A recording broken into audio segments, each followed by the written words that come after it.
On n'apprend pas à gérer des crises avec des livres, on n'apprend pas à nager au bord de la piscine en lisant des bouquins sur la natation.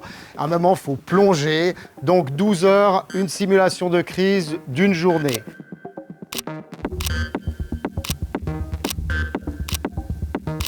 La journée a bien commencé, vous vous rendez au bureau, vous regardez vos emails, quand soudain, vous remarquez qu'il se passe quelque chose d'étrange.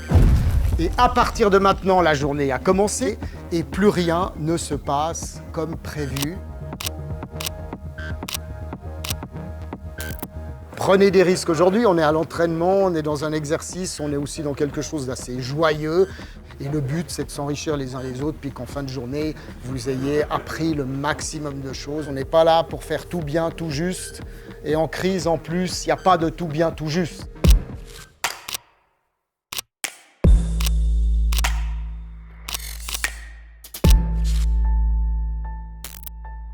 Nous sommes dans l'étape numéro 1 de la méthodologie, comprendre la situation.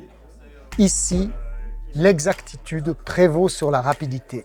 C'est une expérience réaliste, j'ai l'impression d'être au cœur d'une crise. Toutes les propositions qui sont faites sont réalistes, sont étonnantes et c'est inspirant pour le quotidien que je peux vivre moi-même dans des situations similaires, donc c'est très inspirant. On est mis sous pression par les exercices que l'on vit toute la journée, mais beaucoup de plaisir. On rit aussi malgré les exercices de crise que l'on peut vivre. On a du plaisir à être un peu dans ce mode bunker pendant 12 heures, vous verrez, ça passe vite. L'ADN de Chrysalide, c'est plutôt expérientiel que théorique, immersif, interactif, dynamique et ludique, parce que le moteur de l'apprentissage, c'est le plaisir. On n'apprend pas en tirant la gueule.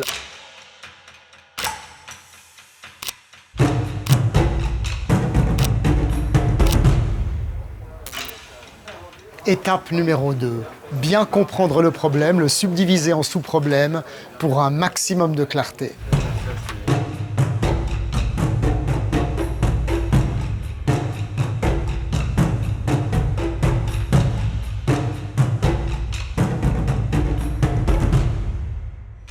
Étape numéro 3. Évaluer la situation afin de déterminer des options pour sortir de la crise.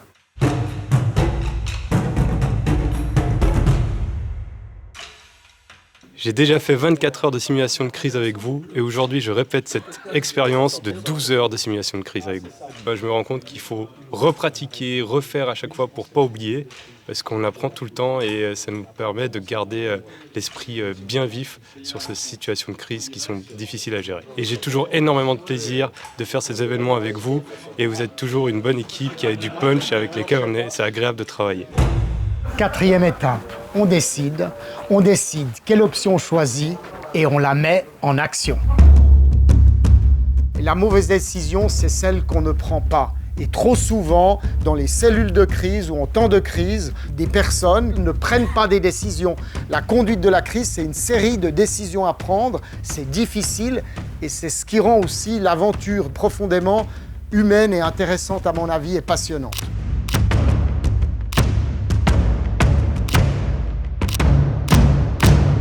Alors, je me sens épanoui, je suis avec une bonne équipe de formateurs, le sujet est passionnant, c'est le cyber, c'est nouveau pour tout le monde, donc on découvre le sujet, même si on en a une petite compréhension, mais je côtoie les professionnels de l'État de Genève qui travaillent à l'Office cantonal des systèmes de l'information et du numérique.